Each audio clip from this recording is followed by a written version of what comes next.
As often happens in biochemistry, we talked about the standard, but the standard means 1 molar concentrations. And not everything is at 1 molar concentrations, especially not protons. So we therefore need to add the prime when we're talking about biochemistry to show that we're talking about a pH of 7.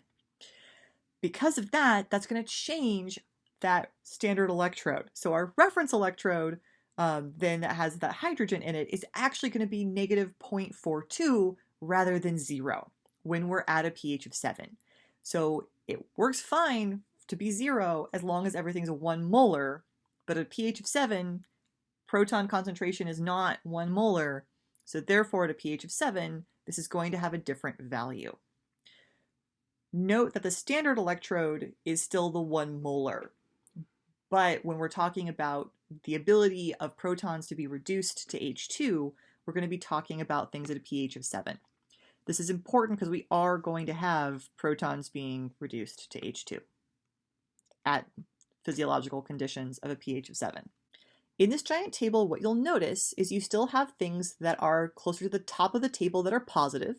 These are things that are more easily reduced. And you have things closer to the bottom of the table. These are going to be things that are not nearly so easy to reduce. They are a lot easier to oxidize. So if you'll notice, there are a variety of reactions found closer to the bottom of this, where you have things like at the very, very bottom, that succinate reaction going to alpha-ketoglutarate. Remember that we actually saw this reaction in the TCA cycle, but it was going in the other direction. We actually saw alpha-ketoglutarate going to succinate.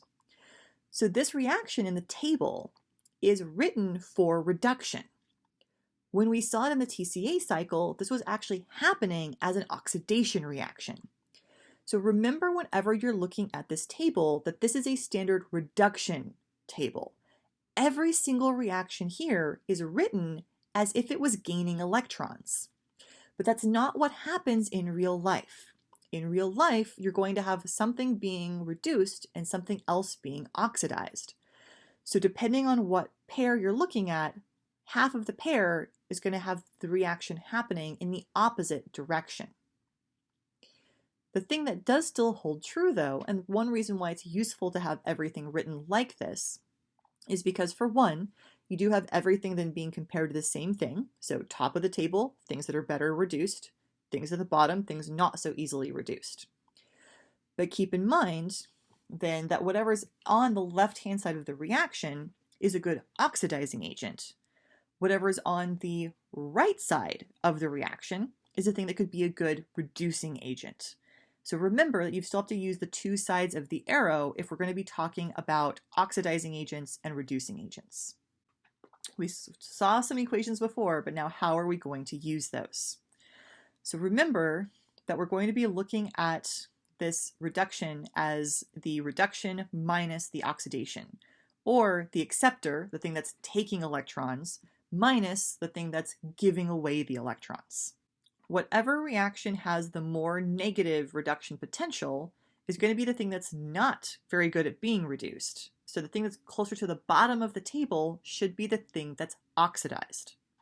When you're looking at these reactions, it's important to go ahead and pay attention to how the reaction's written, because while we're often in biochemistry talking about things that will have negative values of those Gibbs free energy to show that the reaction should be proceeding in a forward direction, we could also look at something that doesn't do that.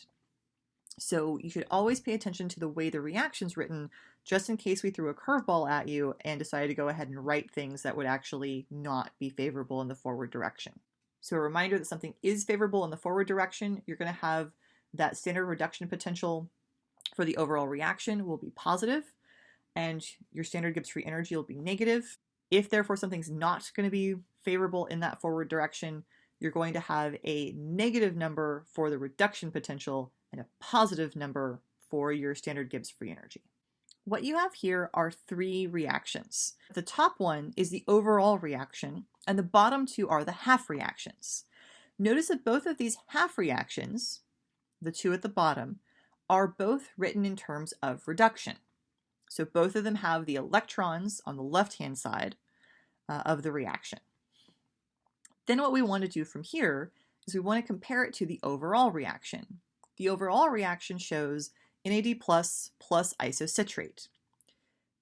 Then what we want to do is then compare again to the two half reactions. And note that our NAD plus is on the left-hand side of both our overall reaction and that first half reaction. So that first half reaction, as far as our overall reaction is concerned, is our reduction. So NAD plus is getting reduced to NADH. So that reaction stays as it is. Then you'll notice that isocitrate is actually found in the products of the bottom reaction, which means that bottom reaction is the one that's written like a reduction, but is in fact the thing that's being oxidized in this case.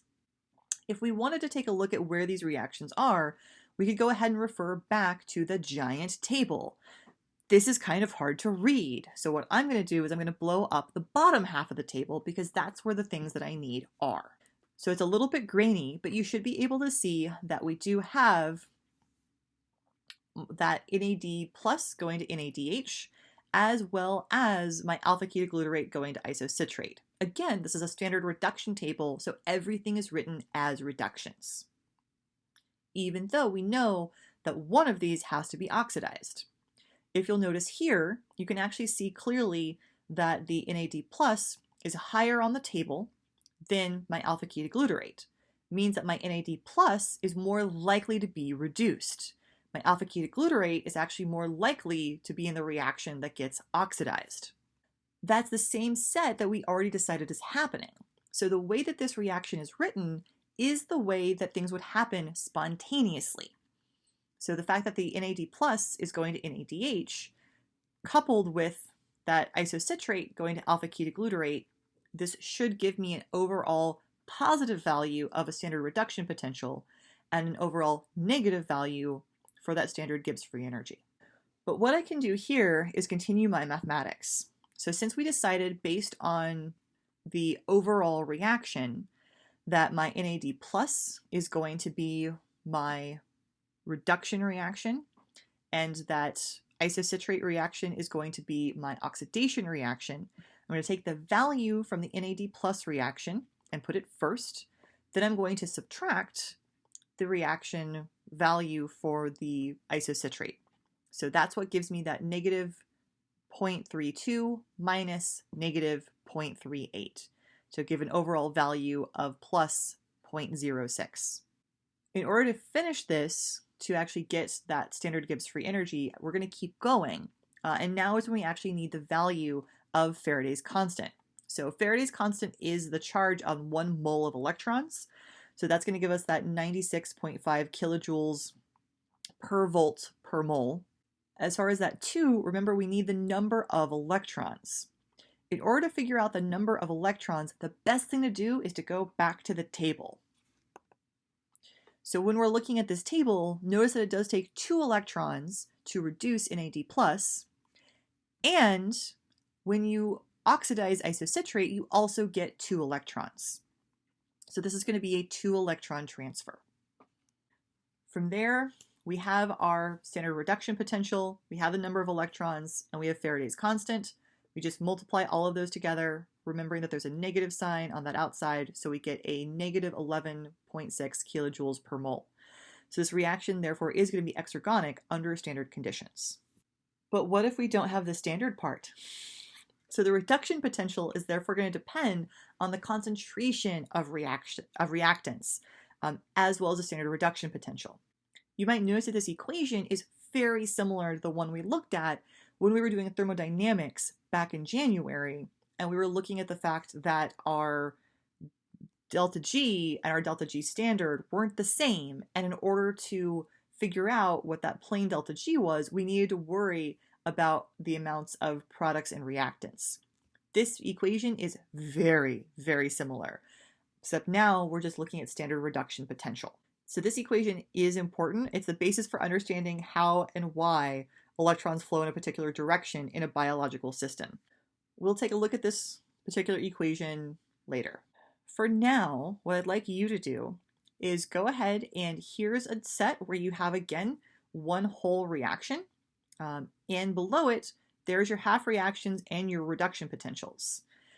Now, I already went ahead and gave you the standard free energy change, but you're missing a lot of parts. So what you need to do is sit down with your calculator and make certain you can actually get that value from the given information.